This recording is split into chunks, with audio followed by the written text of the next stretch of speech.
Hi, everybody. Welcome to our Google Hangout. My name is Catherine, and I'm from the Natural Mom Hub. And I'm very excited about our expert guest for the evening, Dr. Nancy Buck of Peaceful Parenting, who is going to be helping us understand how do we get our kids to do what we want them to do. Right, Nancy?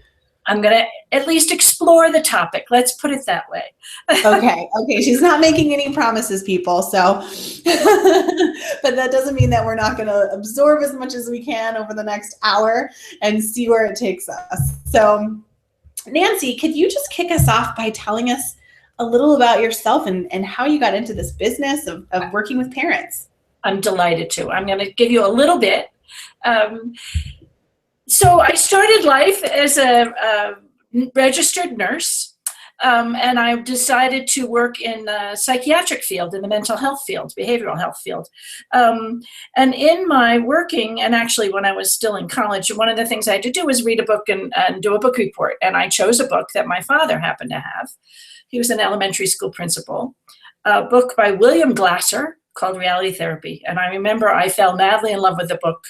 And in fact, not only did I fall madly in love with the book, but I fell madly in love with the idea, and that's kicked me off in the direction that my life has taken all those many years ago.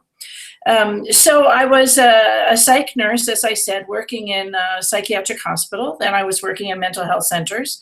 And then I had my own in the emergency services of mental health centers, and had my own emergency, which was the birth of twin sons. And it's chronic. They're still twins. But they're not babies anymore. They're now grown men with their own babies. But I was so enamored with these ideas of Dr. Glasser's that I went on to study and become an expert, actually, in something called choice theory psychology. More information than anybody needs to know. However, what I do want to share with you all is that that is the foundation of all the work that I do. Peaceful parenting is really the application of choice theory psychology to parenting, to the relationship of parent-child. And it is very different from what we all have learned, what we all believe about relationships and about working with each other. I went on and got my master's, and I also have a PhD in developmental psychology. So that's kind of the educational piece. Probably the more important piece, as I said, is that I'm the mom of identical twin sons. And at that point, I said, I'm going to take Glasser's ideas, and I'm going to raise my children using these ideas. And luckily, my husband was willing to go along with me. And that's really what happened. And probably the best teachers I had in understanding and using choice theory psychology are my two sons, because they would be themselves and they would do what they would do. And I would try to figure out how I could work with them in a way that was different from threatening them, from bribing them, from instilling fear, from creating distance. And that was typically the advice that most of us receive about parenting. Now, sometimes the language isn't quite that harsh, but essentially the idea is our job is to externally control our children to get them to do what we want them to do. And the sad part of that is it may work, and it may work for a while. But ultimately, it runs the risk of damaging the relationship we have with our children. And I wanted to figure out, and knew that choice theory was the key, how I could work with my children so that it enhanced our relationship, and in fact, added to a lifelong relationship. And I'm happy to say that's true. My sons are both married, and they each have children. My eldest son and his wife, Julie, have two boys, and my younger son, by a minute, he and his wife, Julie, have a daughter. So I'm finally got my daughter, number one. But I'm delighted to say that they invited me to come move out here to Colorado. And when I got here, there was one grandbaby, and now there's three. And I thought that's what I always wanted, was my children to want me to be around. And I came by invitation. And one of my goals in being in Colorado is to never have them regret the fact that they invited me to live here. Anyway, so that's a little bit about me. So I'm not only a parent, but I'm also a grandparent. I can tell you being a grandparent is way easier Because things aren't working out, you give them back. But but it's also you get all the juicy bits. And you don't have all the 13 other things that you need to accomplish. When I'm taking care of one of my kiddos, that's my job, to take care of the kiddos, not worry about everything else. So that's me and how I got to be where I am. The thing that I want to kind of kick us off with, Catherine, is to say that the whole notion of how do I get my kids to do what I want them to do is asking the wrong question, except it's still the question that we ask. So for those parents who are not only being a parent, but getting up in the morning and going to work, that's probably the worst time of day for everybody. You're looking at your watch, you have to get things going in the right direction so that you can get out the door at the time you need to get out the door so that you can get to work in time. And if that doesn't, if it involves another partner who's there with the kiddos and taking care of them and whether they're trying to get them out the door or not, that's lovely. And for many of us, that other person has already gotten up and gone, and now it's on us. So we want our kids to do what we want them to do so that we can attain our goal, which is to get out the door so that our children are going in the direction they need to go, whether that's childcare, school, going to wherever they're going, and we get out the door to go where we want to go. So that's our agenda. That's what's driving us to do what we do. And I'm not even talking about the mornings where our alarm didn't go off, or it did go off and we shut it off and now we're late. This is just a regular morning in the life of many, many, many families. Okay, so now depending on the age and stage of your child doesn't wake up and say, oh goody, I can't wait to eat breakfast, get dressed, get my teeth brushed, get my backpack emptied and refilled to get out the door in time so mommy isn't late for work. That's not what happens. Our children wake up and they either have an agenda, which is I want to go back and finish playing that game I was playing last night, or build that puzzle that I was starting to build, or have no agenda, which is what good things and fun things can I do? And it doesn't necessarily mean that they're headed in the same direction that we're headed in. So that's number one. If in order to help our kids get or ask our children and get them to do what we want them to do, we need to figure out what our children want also. Now, some people say, why? I'm the adult. I get to set the agenda. My children should go along with my agenda.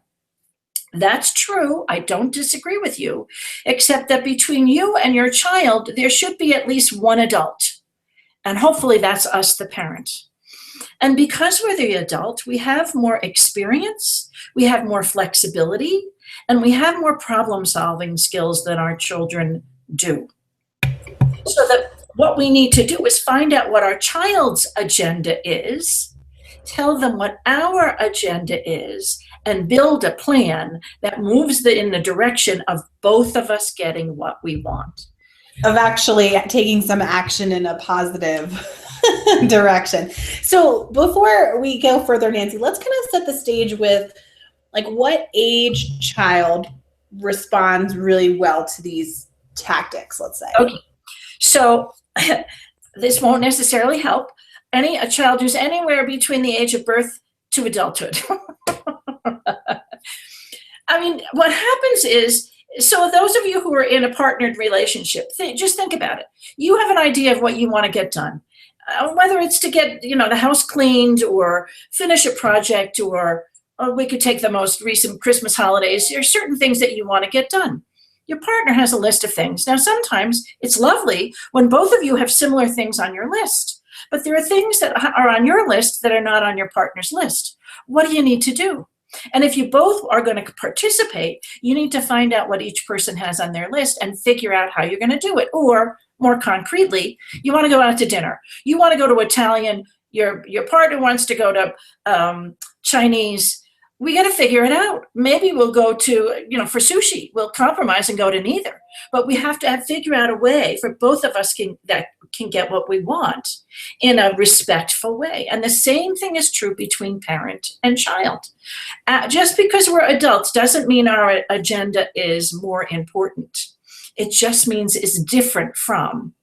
Now, if you think about those of you who have children who are really young, babies, you can get the baby to do what you want them to do because you can pick them up and move them in that direction. Except, have you ever tried to get a baby to sleep when you want the baby to sleep and the baby doesn't want to sleep?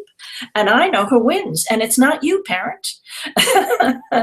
Or when you think it's time for your child to eat a little bit more and the child does not want to eat a little bit more, who wins? I mean, even when you're bottle feeding or breastfeeding, you try to get a little bit more in and the baby may take it and then they bring it right back up. Thank you very much. So the truth is we never can get our children to do what we want them to do. Never were we able to, unless the child was willing to go along with the program. But they're little and we don't think about that. And again, what happens developmentally is most kids will go along with you. Occasionally they'll say no, or I want to do it my way, or I want to do it, until around age 2. And at age 2, a wonderful thing happens, which is also a terrible thing. And that is your child begins to exert her power and his need for freedom. You're not the boss of me, and you can't make me do what I want to do. So you say, come on, where it's time to get up and eat breakfast and move in the direction of getting to the car. No, I want to play with the new kitty. They don't necessarily go along with you, and they don't necessarily agree with your agenda. So the best way to work this out, and again, Catherine, and this is something ideal, is to make a plan before the problem occurs. One of the things I can tell you, every parent who's listening to my voice now, you all have ESP. You know the next time you're going to get into a tussle with your child about you wanting your child to do something and your child not wanting to do it. How is it that you know that? Because it's the same tussle you've been getting into every time.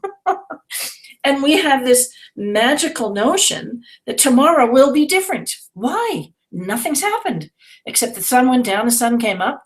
But you need to actually figure out how to do it differently. And the way you can do this, and you can do this with your children, starting, I say, early, by making a plan. Listen, we got to figure out how we're going to get out the door together in the morning in a better way. How shall we do it?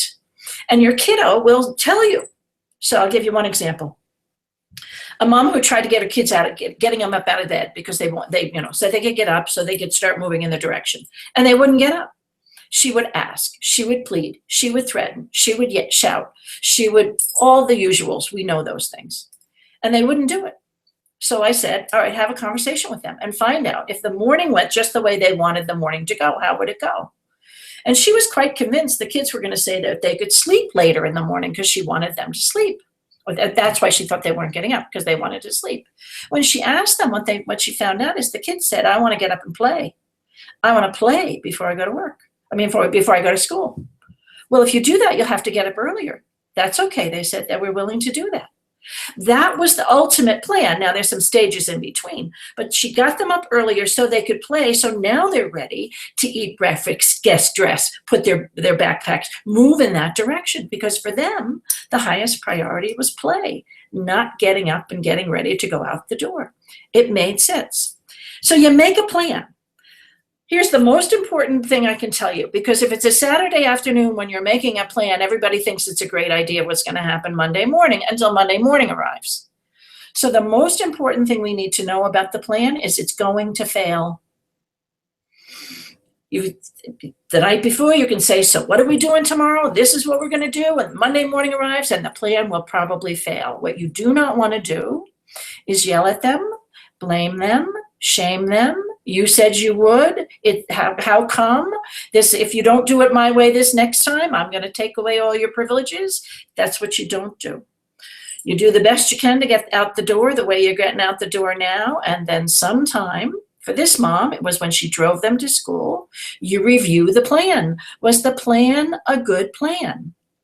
And you can ask, what did each of us do to participate to succeed in the plan? You, as the mom, don't want to start pointing out all the things your child did wrong. If you want to own it, you can say, maybe I didn't give you enough warnings, whatever. Now you make the plan. If the plan's a good plan, we're making the plan again. If the plan's not a good plan, make a better plan. But usually the plans are good. We give up on them too soon. Now try again. The second most important thing I want to tell you is the plan's probably going to fail again. What we want to do is hang in there long enough for the plan to succeed. And you keep reviewing. Is the plan a good plan? Are we going to move in that direction tomorrow? And then, did we do it? What contributed to our failure? What can contribute to our success?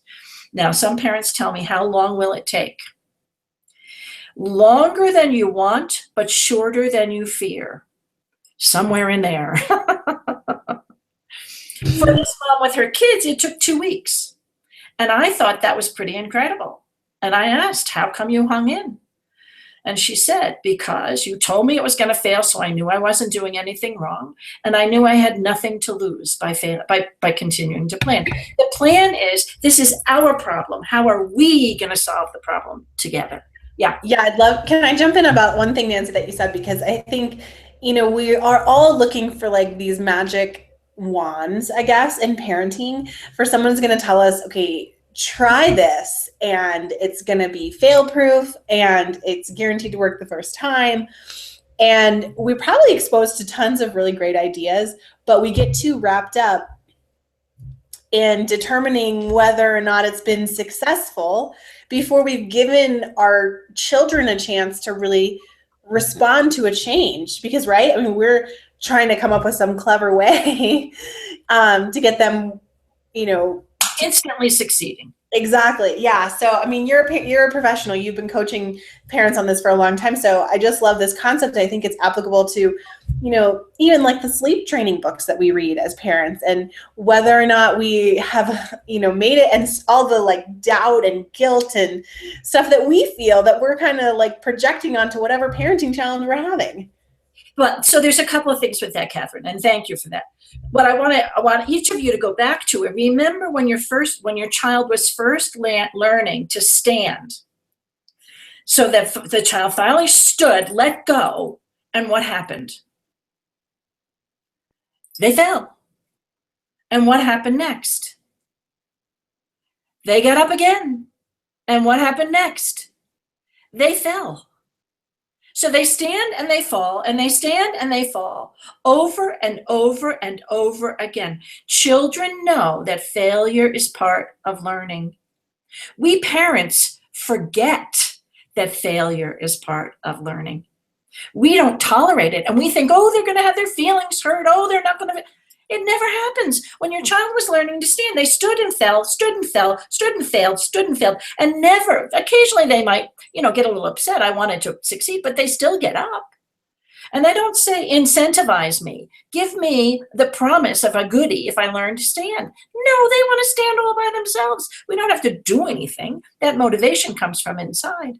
And so when we're helping our children learn the skill of, as a group, getting everything done in the morning successfully to get out the door happily, and we're still liking each other as we're walking out the door, that's a process that we all are learning. And it takes practice. We stand and we fall, and we stand and we fall until we finally stand and succeed. Now, for some kiddos, they stand and succeed and they puff their chest out proudly and they're like, look at me, I'm doing it. But for other kids, they don't even bother with that. Now they take a step, and what happens? They fall. And they stand and they take a step and they fall. It happens all over again. So I think I would applaud your realization, Catherine, that if our children are not where we want them to be, is that a reflection on us? Maybe. It's probably more a reflection on our impatience about how long it takes for each of us to learn what it is that we learn. And I'll tell you, when you learn how to parent is when they're gone. Each stage, we get it. I finally understand it. And now they go into a different stage, and it's like, oh my goodness, how am I going to approach this? This is going to be really difficult. For those of you who have older children, do you even remember that helping your child learn to sleep through the night was a problem? Now, those of you who are in the midst of it, you're very aware that this is a problem. But eventually you move on to other problems, and that's not the problem that you're solving. So the same thing is true in whatever it is you're asking your child to do. You have to work together to solve our problem. As long as you, parent, think it's your child's problem, now you got a problem. And that if your child would only do what you ask, then life would be good. Nope. In fact, it may be compliance. Compliance occasionally is good, but ultimate compliance really puts your child in peril in the long run. Because now you have a kid who won't stand up for herself, won't stand up for himself, only complies. And now somebody who may be not having the best of intentions asks your child to comply. Now you got a child who's in a dangerous situation. So having your child learn to speak up and speak back and stand for his own truth and stand in her own power is really a life skill that you want to teach your child. But it's painful when it's us along the way. So that ultimately, that's the long term. There's some short-term tips that I'll give you, and most of you probably know them, but if you don't, I'll say it to you anyway. Number one, if you're asking your child to do something, make sure they're looking at you. If they're in the middle of reading a story, if they're in the middle of admiring themselves in the mirror, if they're in the middle of talking to their cereal, and you ask them to do something, they're not connecting. They haven't heard it. So literally, if you can, and usually because we're in the middle of something, we kind of shout it out. If you really want them to do what you're asking, it increases the chance if you go to them, look them in the eye, ask them to look you in the eye and say, would you please brush your teeth now? Ask them so they hear you. Be prepared. They might say, not yet. But at least you know, okay, and if they say not yet, when can I expect that you're going to brush your teeth? Ask them. So that's a simple one and a really important one. The other is look and see what your child is in the middle of. How many of you, I know, let me say that differently. All of us, we're in the middle of doing something and our child asks us to do something. Do we immediately drop everything and run to them? I would be surprised if anybody does. Even if you have a crying baby. Now, if you have a crying baby and the cry is different, you bet you drop everything and run. If there's more urgency, if there's a different tone to it, if there's more squealing, if it sounds like a painful cry, you bet you drop everything and run. But mostly if it's I'm kind of tired, whatever, well, okay, baby, I'll be there. We don't drop everything. So do we have that expectation of our children? Just because we've asked, they're going to drop everything and do exactly what we want them to do. That's not fair. Even though what they're doing may only be playing, that's very important for children. So have we asked? Have we given them, again, this one is pretty, I hope, universally practiced, 10-minute warning and then a 5-minute warning and then ask to let them know we're winding in that direction. We're moving in that direction. One of the ones that some people do around bedtime is make sure you have a routine. And it should start at least 15 minutes before bedtime or before we're moving into bedtime together. And the routine can be anything. It can be, some parents I know lower the lights in the house. They just make things a little softer. And some parents start whispering. That was a very cool idea to me. They don't do it 15 minutes before, but about 5 minutes before everybody's going to move in the direction of going to bed, they start whispering. Just to say we're winding down. We're moving towards quiet time. And then go wherever they go to the bedroom and do their usual routine. If you don't have a usual routine, build a routine. For those of you who are adults and who have insomnia, build a routine. It begins to let your body know we're quieting down. Certainly have everybody off screens for at least, if you've, again, depending on ages and stages, but at least 30 minutes, if not an hour before bedtime, get everybody off a screen. And there's been a fair bit of research about this, but even being on this screen tonight, we're getting the information through the pixels and it's doing funny things with our brains, which is fine, our adult brain, but with children's brains, it stimulates them. And for some parents, depending on, again, on the age and stage, before you do, part of the ritual can be, okay, we're going to get quiet, but before you do quiet, you do crazy time. You do loud, active, dancing, wild, running around. One family I know called it naked time. Kids got naked and ran around and then got their PJs on. And now we've built it up, and now we're going to go to quiet. But have those kinds of routines with a warning that this is coming, and the next thing that's happening, and now we're going to bed. And then there's routines of 2 stories and lights out or whatever it is. Each family creates their own, and often you create a different routine for different children, certainly if they're different ages and stages. But that's asking your body to get quiet to go to bed. And the parents start that by setting up the routines. I got to look for my own notes of what are the kinds of things you can do. Make your request clear. One of the things that we as parents do, I want you to finish eating dinner and put the dishes over towards the dishwasher. Then I want you to make sure you feed the dog, then go upstairs, brush your teeth, and get to bed. Way too many instructions there, no matter what the age of the child. Just one thing at a time. Finish eating, put your dishes on over. Now feed the dog. Okay, go upstairs. What do we do first? So make your requests shorter and smaller. For those of you who have older children, what I would encourage you to do is to ask them when they're going to do it, rather than tell. Your choice. It's your night to take the garbage out. When can I expect that that's going to be done? Rather than do it now. How many times do I have to ask you to do it? Ask them when they plan on getting it done. And if they haven't done it by the time, then you can say, okay, the time has come and gone. Now what can I expect? If you can try to avoid nagging, that's really helpful. My kids, when I said I don't nag, I just repeat the same request over and over and over again. They knew that was nagging. And they would say, stop nagging. And I would say, help me stop nagging. What do I need to do to increase the chances that when I make a request, you will complete it? And they would tell me. Again, that's for older children. I know but there were a couple of questions about older kids. How you, the homework thing I'll talk about in a minute, but how do you get them to straighten up, clean up, organize? Wait till they grow up and have their own house. But if you're not willing to, wait that long, what I would say is having a clean and orderly house may be your priority. It's not your child's priority. So that's a really good time to have a conference. How do we make our public space livable for all? And what does livable for all look like? So the one that I would do with my kids is I would have baskets. This would be David's basket. This would be Paul's basket. This would be my basket. This would be my husband's basket. So stuff wasn't everywhere. Stuff was only in the basket.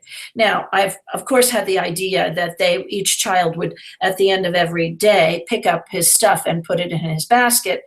I can tell you that never happened. At the end of every day, I would go around and pick up people's things and put them in the designated baskets.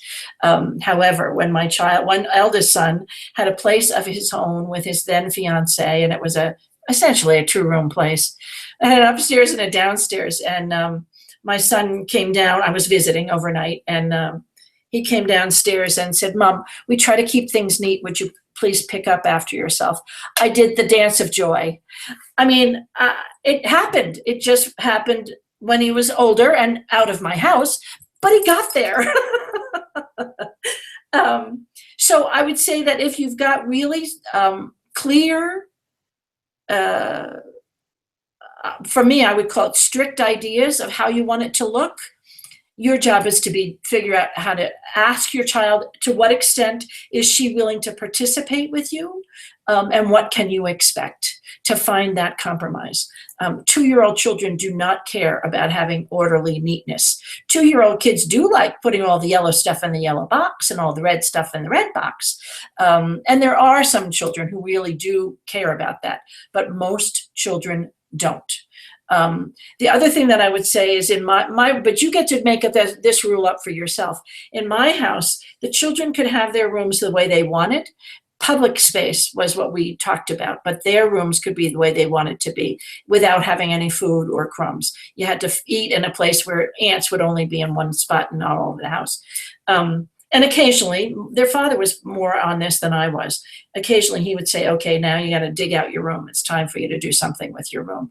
I had one parent who told me she worked with her daughter to really straighten up and make the house, the bedroom really neat and nice and everything was in its place. And she took a picture of it. She took it to one of these places that made that into a poster. And she shut their daughter's room door and put the poster on the door. So every time she went by, she thought that's what her daughter's room looked like on the inside. She never saw what it looked like. Her daughter was so inspired that, in fact, she got to cleaning it up more regularly because she knew what it could look like if it was neat and orderly. I was one of those kids who never cleaned her room, though, because I knew everything was. It was all on the floor, but if you asked for it, I could go pick it up. I've gotten a little bit better as I've gotten older, but not a whole lot. And the last thing I'll tell you that I'm just learning from a book that I'm reading about getting neat and orderly, have fewer things. It's easier to keep track of, keep things orderly if you have fewer things. So that would be one. But if you really want to engage your child at whatever age, you have to talk about what are we doing and how do we want it to look, and what are you going to do, kiddo? What are you going to do, kiddo? What are you going to do, adult? And what are you going to do, adult? This is our problem. How are we going to solve our problem? I do want to address a little bit about eliminating the homework hassle. And again, this may be controversial. But one of the questions I would ask is, who has the homework? You or the child?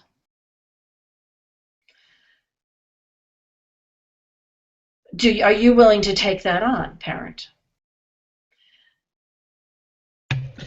So let me ask you a follow-up, and maybe this is too soon, Nancy, but... Oh, no, it's probably not. Does that mean that if they don't do it, they face the consequences of not having their homework done for school? So let's do more progressive steps, Catherine. Okay. But I do want you to dialogue with me. So when kids first go to school, they're excited when they have homework. They can't wait to tell you, I'm supposed to do this, and I need to bring this in, and great. And they own it. They're excited about it. And whatever age that they're in school, where they now have more homework, you can say, do you have any homework? And the kid's going to say, your child will say yes or no. And the first thing I would say is, what's your plan to complete your homework? You want to support them doing their homework. You want to support the plan.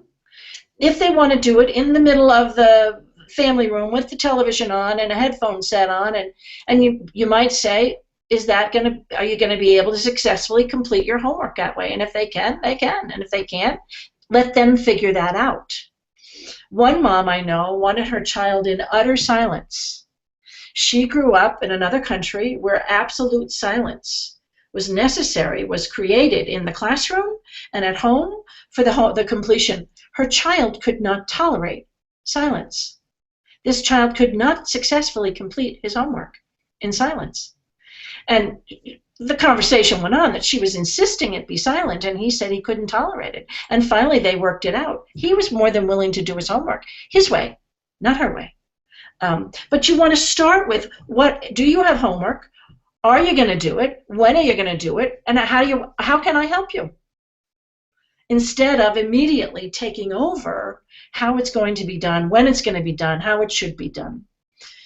There are some parents who are of the philosophy, I don't want my child to come home from school, I don't want them doing anything until they complete their homework. Okay, I'd check in with your child. Is that a good plan for your kiddo? I know, for me, my kids, the last thing they wanted to do when they came home from school was to do their homework. They were itching and screaming for some freedom and some fun. And I haven't even talked about the five basic needs, but that's one of them is fun, and another is freedom. And they were not ready to sit down and do their homework. They wanted to truly drop their backpack wherever it landed, run upstairs, take off their clothes, put on their play clothes, grab something to eat, and go outside and play. That was utmost priority for them.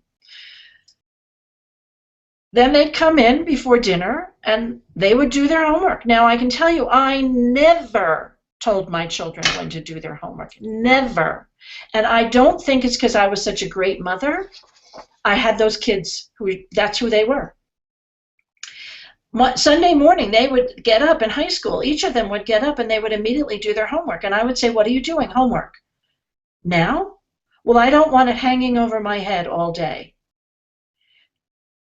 That was completely the opposite for me. I would spend the entire day dreading that I had to do homework and, oh my gosh, and how it was going to ruin my day. And of course, I ruined my own day by the drama of not doing my homework.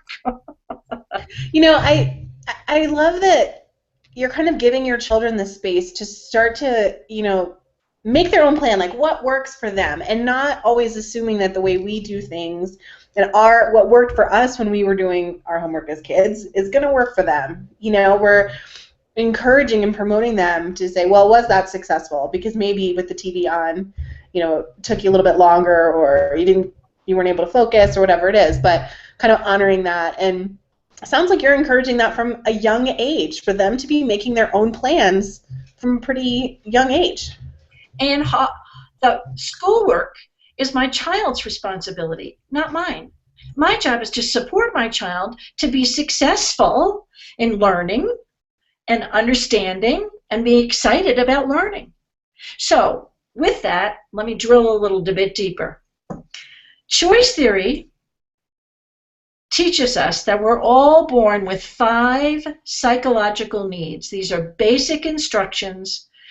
Children and adults experience them as an urge to behave. Everything we do, there's a whole bunch of biological urges. And one of them I talked about earlier. A biological urge is to learn to stand up on our hind legs.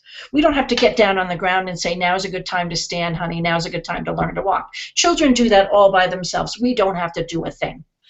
We have the urge to take in food. We have the urge to eliminate. We have the biological urge to behave sexually.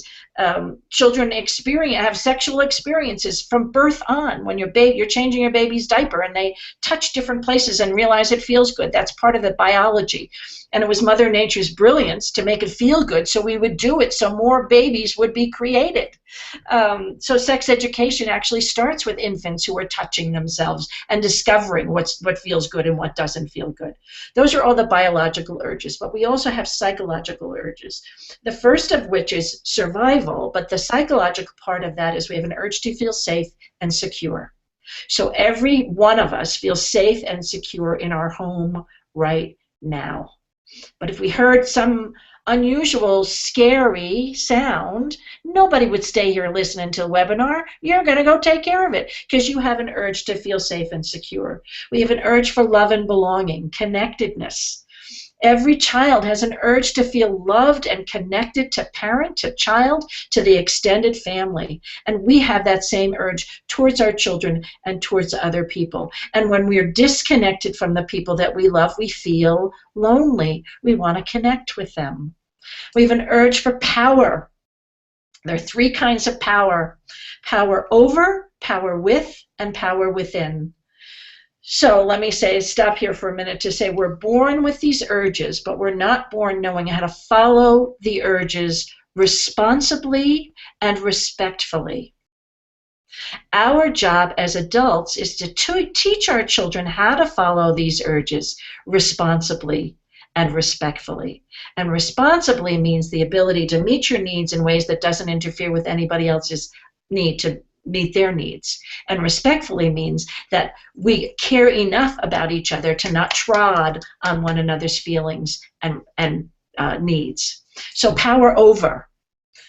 One country powers over another country. For any of you who are watching the politicians, they are powering over each other to the nth degree.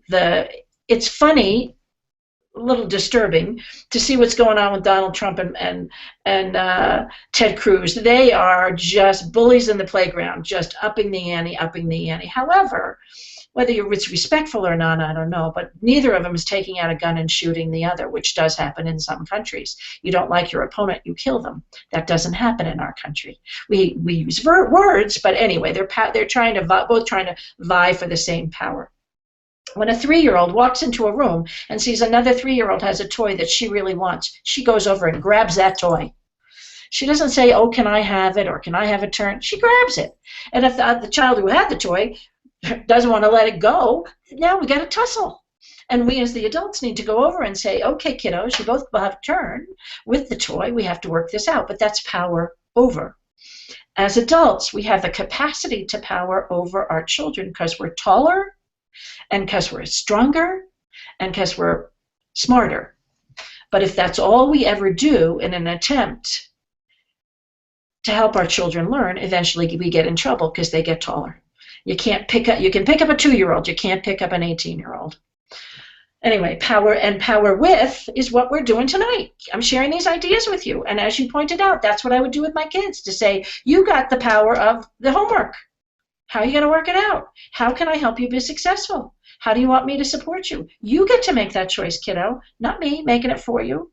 And the consequences of you doing it or not doing it are on you, not me. How can I help you be successful if that's what you want? The third is power within. Self-esteem. I feel good about me. I feel capable in doing what I need to do.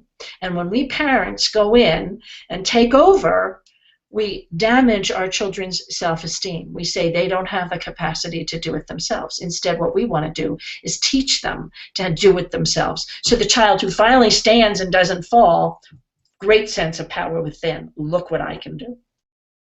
We have the urge for fun, which is the genetic payoff for learning. When we're learning, we're having fun, and when we're having fun, we're learning. And we have an urge for freedom. So everything that your child does from birth to death is an attempt to meet his need for safety, love, power, fun, freedom. Everything we do from birth to death is an attempt to meet our need for safety, love, power, fun, freedom. Now, when we ask our child to do something, and our child doesn't do it at all, quick enough, well enough, what need do you think we're trying to meet? Got a guess? Ours? I want you to do what I want you to do, kid, and I want you to do it now. What need do you think that is? Safety, love, power, fun? Power. Power. Power. Power. No, it's not because we're power mongers, but we got an appointment we got to make, kiddo. I need you to be going to the bathroom, getting your jacket on, put your boots on, get out the door. Not because we're, the great slave drivers. We want to get to the appointment on time. Okay.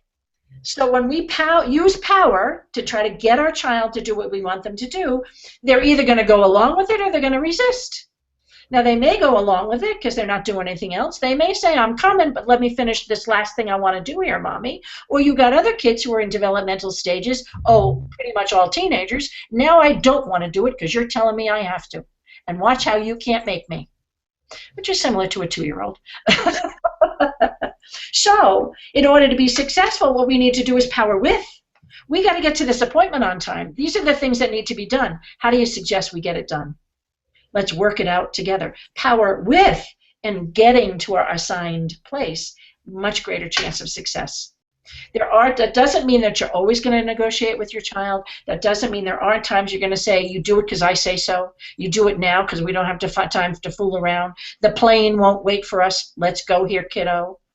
If you do it 1 time out of 10 that you power over, you're good. If you do it 9 times out of 10, you're going to have more of a struggle. Well, Nancy, I'm glad you're still giving us permission sometimes, because there are appropriate situations where you have to be the grown-up and you have to say what's going to happen, what you need. But I think a mix, and so there is more cooperation and they feel empowered and engaged. That's great. And so another prime example that happens for lots of parents.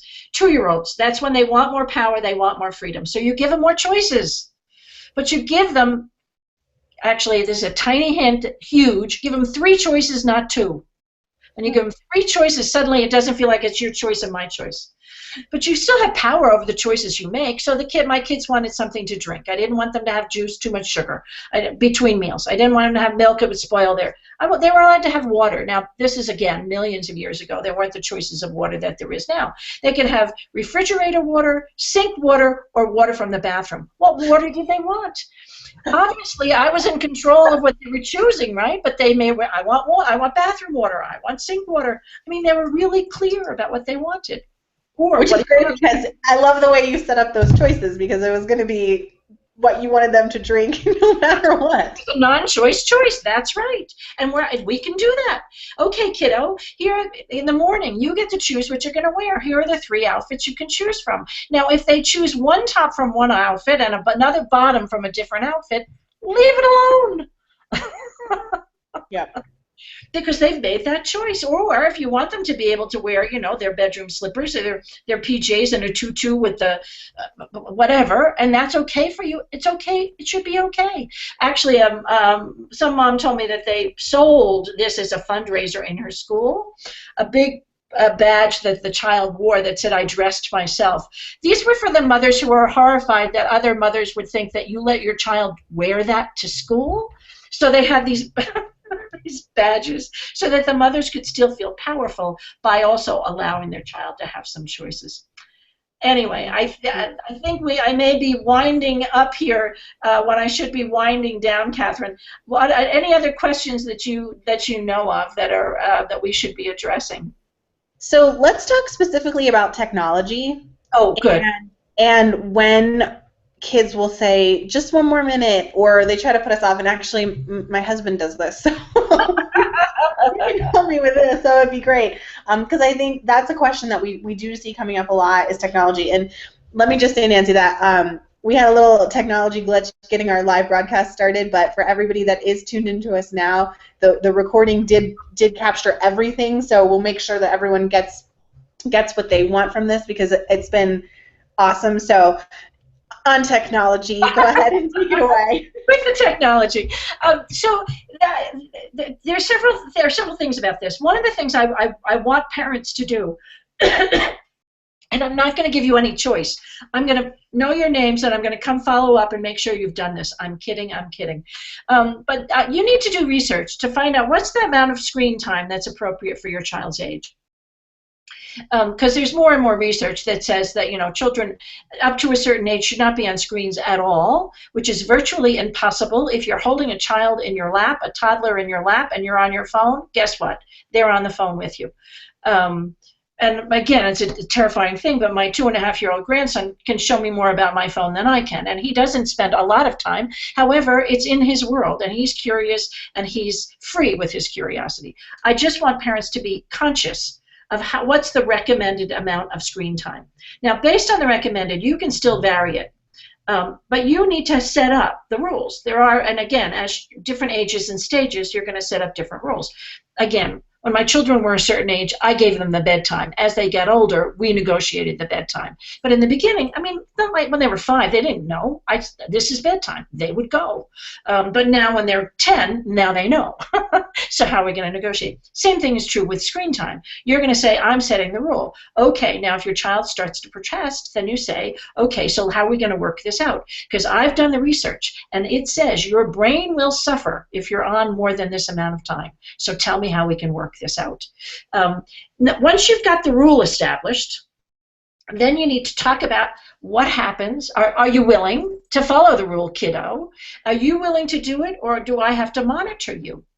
And if the child says, I'll monitor myself, then you can say, how many slips do you have before I get to take over monitoring? Negotiate with them how you're going to work this out. Harder to do with a husband, but easier to do with a child. And so they, if it's 3 times in one day I had to, then I get to monitor you, but not for life, for this day, for the rest of this day. You're having trouble making that choice. And it may be because there's something really, really, really interesting that you want to read. Okay, let's do it in bits. Or a game you got to it. Okay, let's do it and break it into parts instead of one long shot. You get to choose that, kiddo. And then part of that conversation is what happens when I say it's time and you stay on. How do we work this out? Tell me how you want me to handle it as your parent. Do you want me to unplug it? Do you want me to take it away? Do you want me to nag? Do you want me to get something blare? I mean, I don't know. Now, your children will probably be harsher in their consequence than you would be. You know, spank me. Don't let me have my phone for 3 years. I mean, they'll come up with some. Usually, when you ask children how to do it in the beginning, they're pretty severe. So you got to modify it back and say, no, that's too much. If you're on longer than you said, then that will be the end. Even if you haven't spent all the time you were allotted that day, if you keep putting me off, that will be the end of the technology for the day. And tomorrow's a new day. We'll start from scratch. That wouldn't be an unreasonable way to go. And with teenagers, you have to say, how do you want me to handle it? What shall I say? So when they do it and you say it, they're still going to blow you off. It's the same thing. You make a plan. The most important thing you need to know is the plan's going to fail. That doesn't mean you give up. It just means you do whatever that uncomfortable hassle is today, and then you say, we need to make a better plan for the next time. I don't like being that nagging mother. I don't think you want having a nagging mother. You're not enjoying it while I'm there harping on you. We got to figure out another plan. But it's our problem that we are solving together. The other thing that I would also say, and this is harder to do yourself. If you've got a limit, your limit doesn't have to be, you don't have to be on your technology only for 30 minutes, but set yourself a limit to the amount of time you're going to be on technology, especially when you're in your children's presence.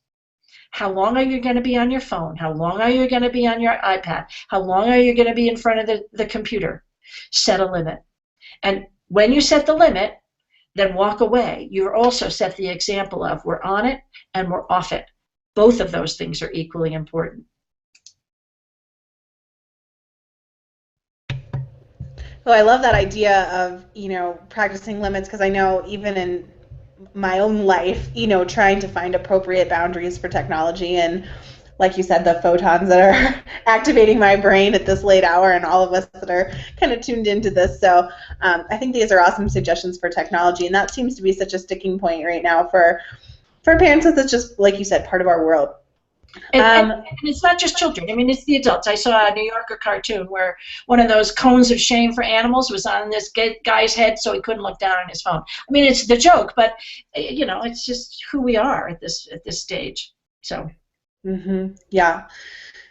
So one other question, and that I think this will be probably our last question, and then we'll wrap up, Nancy. But a mom with 2 children, or parent with 2 children, and they both react and respond differently to the same expectations or directions. So what are some of your suggestions for that scenario? So that was true for me, and I had identical twins who were a minute apart. There's a whole other piece that I haven't talked about, which is developmental ages and stages. Our children go through a cooperative period and they go through a competitive period. And a cooperative period is where they have a larger urge for love and fun, and competitive is when they have a larger urge for power and freedom. But if you have 2 different children who respond differently, then you get to make the request differently. That's good. And maybe have separate conferences with the kids about how are we going to handle this. I had it recently with my grandsons. One is 6 and one is 2.5. And I was asking Wyatt, okay, come on, when are you going to brush your teeth when I finish eating? Are you finished eating? No, he says. And so now, I'm looking at my clock, and finally I said, Malachi, are you ready to put your clothes on? He says, yes. He gets up and goes. Well, of course, monkey see, monkey do. Wyatt was right behind him now getting ready for school. And it's like, oh, I forgot. I get Malachi moving in a certain direction. That means that Wyatt will also be moving in that direction. That's just them in that moment. Give me 6 months, I'll give you a whole different scenario, because that won't be where they are. But if you cannot treat all children the same any more than you can treat all people the same, any more than you can treat identical twins the same. They're not the same person times 2. So And that each child may be doing what it is that she's doing to meet a different need, which may be why one child wants to make it more fun and a game, and the other one wants the pride of responsibility of getting the task done. Those are two completely different aims or needs that the child is attempting to satisfy. So your example at the beginning, Nancy, was about like getting out the door. So when you've got multiple children, is that a family discussion now? Okay, what is our plan for how we get out the door on time? Exactly. And what are all the things that need to be done? And again, ages and stages. With younger children, one of the things they like to do is draw a map of all the things they need to do. First they get up, then they eat, then they brush their teeth, then they get on their clothes, so they can actually make pictures for each of those and then put it together. Now we have a map. But each person says, what are the things that need to happen in the morning? And you as the parent get to say what needs to happen. Then the question is, how do we want to get it done so that we're all happy and cheerful as we say goodbye to each other? That doesn't mean there aren't moments of tension. She has my shoe. He had it last. I don't know where it is. I mean, all that stuff happens. But what's the plan that we can have? And you as the parent have, in the beginning, more of a say. So maybe it would help us, everybody, if we got all those things together and in order before we go to bed. So when we wake up, we don't have to spend our time scrambling for that. Instead, there's time for you to color and time for you to put your puzzle together and time for me to have one more cup of coffee. You get to have input.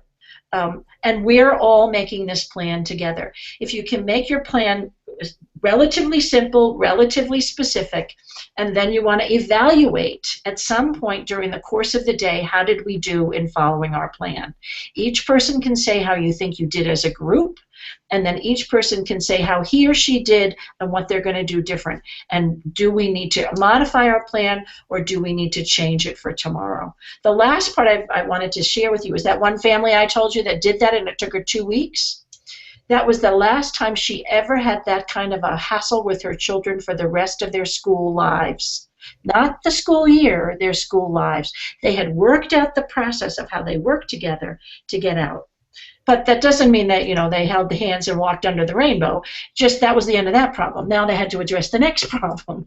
No, but that's so encouraging because, we talked about the doubt as parents about being successful right away, but to know that put the time in, fight this battle. I mean, I don't like that negative connotation, but you know what I'm getting at. It is. Go for this. Keep working the plan until you find a plan that works, and then you can cross it off the list. That's right. That's the most exciting thing. And it also works now. You have a precedent. So the next thing you're going to do, whatever it is you're hassling, figuring out what the family vacation is going to be, you can say, remember, we did this. We know how to do this. We know how to solve problems together where we have many different points of view. We can do this again. We did it then. Yeah. Yeah. And it's a lifelong skill. We're not only solving the immediate problem, we're also teaching our children how to work with other people to solve problems. That's a huge, huge gift. Mm-hmm. Yeah. Well, Nancy, I love ending on a high note and a positive note and encouragement for all of our parents that have tuned in. And I think we've done just that. Can you just tell us, what if people need more? They need more of this. They need more of you. What's the next best thing that they can do?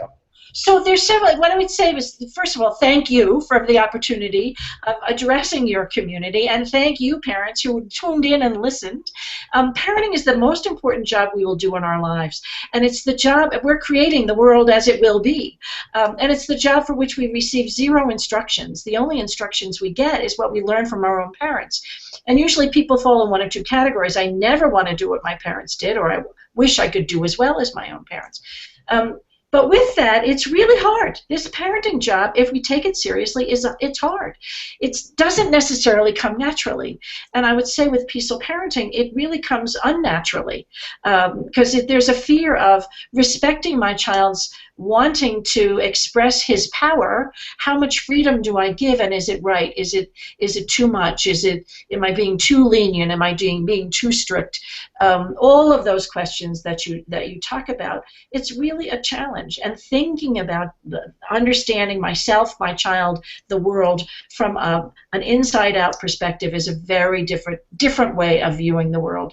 I know, as I was talking, it made perfect sense to you, Catherine. It made perfect sense to the people that are also listening. And then you go to do it, and it's like, well, what did she say? And how do I do this? So there are many options that I give people. First, I would certainly invite people to go to my website, which is drnancybuck.com.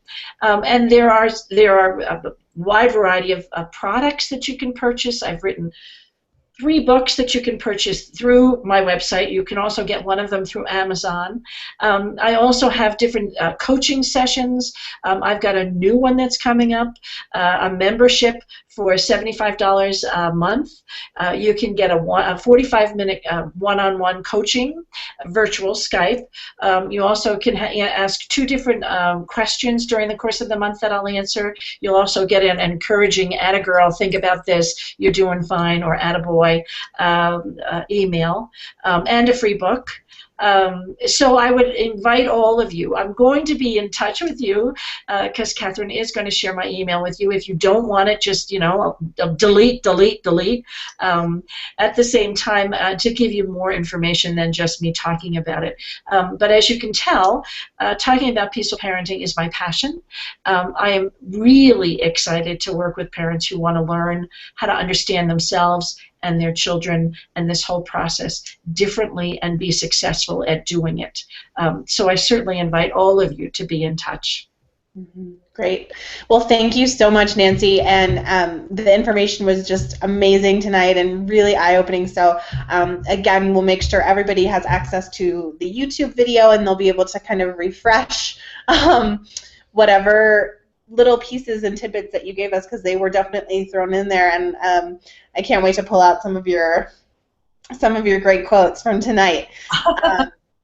So for everybody, I'm Catherine from the Natural Mom Hub, and my passion is connecting parents with great information so that we can be informed and make the best decisions that we can, because this is not easy, and it takes we live in the information age, so we're bringing that now to parenthood. Thank you all for joining us tonight, and Nancy, thanks so much for your time and for being with us, and we'll look forward to talking to everybody again soon.